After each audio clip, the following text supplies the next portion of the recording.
मैं ये पूछ रहा हूँ कि मान लीजिए कि आपने किया, तो क्योंकि अभी आपकी ज़िंदगी में एक और इम्पोर्टेंट पहलू जुड़ चुका है प्रेम के माध्यम से, तो कहीं न कहीं हमें ऐसा महसूस हो रहा है कि आप स्कूल्स में बुली हुए, आपके पिताजी ने आपको कभी ढंग से नहीं अपनाया, आपकी फैमिली ने आपके बड़े भाई को ज़्यादा प्यार दिया, आपके गाँव वालों ने आपको नहीं समझा, आपके दोस्त यार आपको नहीं समझे, दोस्त है ही नहीं कभी। कभी थे ही नहीं। तो रीज़न यही था कि आप खुल नहीं पाए। और अब जाके आपकी ज़िंदगी में प्रेम आया है, तो मैं ये जानना चाहता हूँ कि तब और अब में क्या अंतर है? और हमें लगता है ये, जो मैं समझ पाया हूँ कि कहीं न कहीं रही है आपके अंदर प्रेम की कमी, मतलब आपको प्रेम नहीं मिला है शुरू से ही। तो अब आप शायद अपने दुःख बाँट पाते होंगे, तो शायद हो सकता है कि अपराध की दुनिया में आप दोबारा ना जाएँ। हाँ, पूरी संभावना है। तो रीज़न तो यही होगा ना? पूरी संभावना है। कैसे सपोर्ट मिलता है आपको सामने से? पूरा सपोर्ट मिलता है जी, बहुत मानती हैं। इसीलिए तो वही हमारी प्राथमिकता होती है। हम कहीं भी हों, कुछ भी कर रहे हों, अभी भी अगर उनका कॉल आएगा तो हम पिक करेंगे। अभी विवाह नहीं हुआ है? नहीं, हमें नहीं लगता कि होगा। 0.3 या 40 लगा के 1% चांसेस हैं। माइनस कह लो आप, ना के बराबर। तो रीज़न एक ही है इसके पीछे, आपका आपराधिक करियर। हाँ, कह सकते हैं आप। बाकी और कोई कमी तो नहीं है। क्यों नहीं होगा? मतलब उनकी फैमिली नहीं एक्सेप्ट करेगी आप? कोई एक्सेप्ट नहीं करेगा भैया। उनकी जगह अगर तो हम वो भी तो होते, करेंगे ना। उनकी जगह अगर हम भी होते ना, तो अपनी बहन के लिए ऐसा लड़का सजेस्ट नहीं करते हम। और अगर गलती से बहन सजेस्ट करती तो हम एक्सेप्ट नहीं करते, क्योंकि ये जो लड़का है ये क्रूरता की एक लंबी चौड़ी सीमा को लांघ कर बैठा हुआ व्यक्ति है। और बहुत कम उम्र से इसने शुरू करा है। ये बंदा 17.5 साल की उम्र से ही रगड़ रहा है। तो हमारे हिसाब से ना, हम खुद भी रहते तो उनके फादर के तौर पर भी हम कहेंगे कि ना, ऐसे लड़के को हम नहीं देने वाले बेटी का हाथ। फिर मुझे अब डर लग रहा है ये पूछने में कि फिर से आपका दिल टूट सकता है। ना ना ना ना, इतना कमजोर ना है। तो आप मान के चल रहे हैं कि एक समय इस रिश्ते का अंत होना ही? नहीं, अंत क्यों होगा?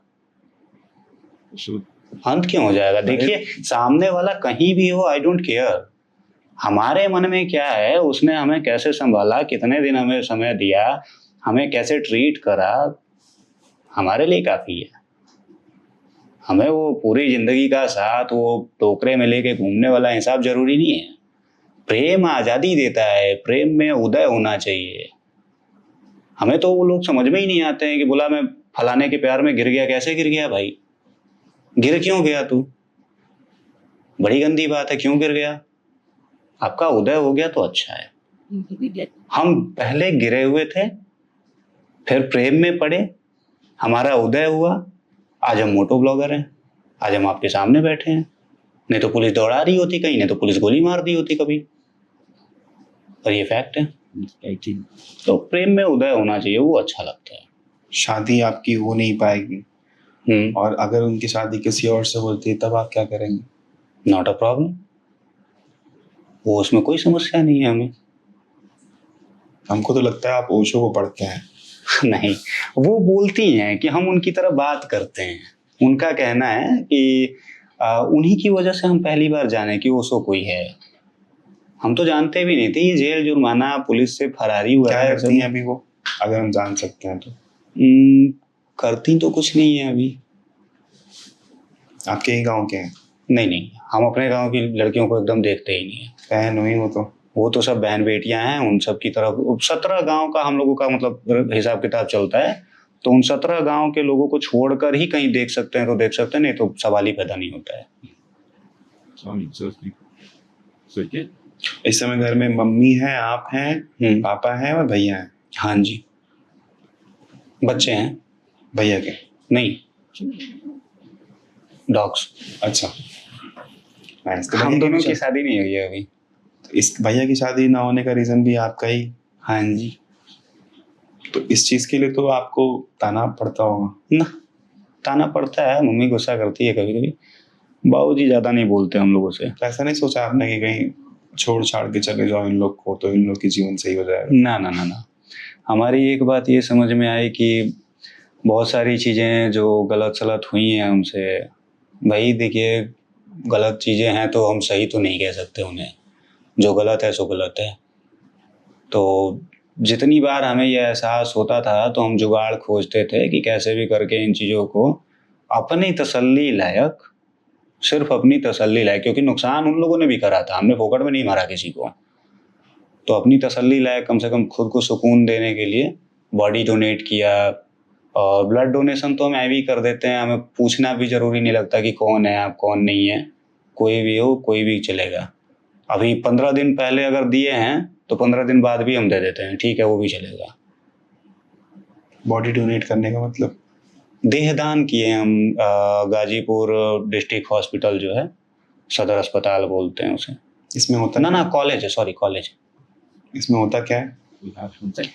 हम जब मरेंगे या अगर हमें कोई मार देता है तो हमारे जो भी ज़रूरी पार्ट्स होंगे वो सब निकाल कर और बाकी लोगों को बांट दिए जाएंगे जो ज़रूरतमंद होंगे, और बाकी की पूरी बॉडी 1 साल तक फ्रिज में रखेंगे वो लोग कि इन बच्चों की केस, पढ़ाई के लिए? नहीं, पहले 1 साल तक रखते हैं सेफ एकदम, सिर्फ इसलिए कि इन केस अगर किसी को देखने वेखने आना है, मरणोपरांत अगर कोई देखना चाहता है और वो देख नहीं पाया है तो वो आकर देख सकता है, दर्शन कर सकता है।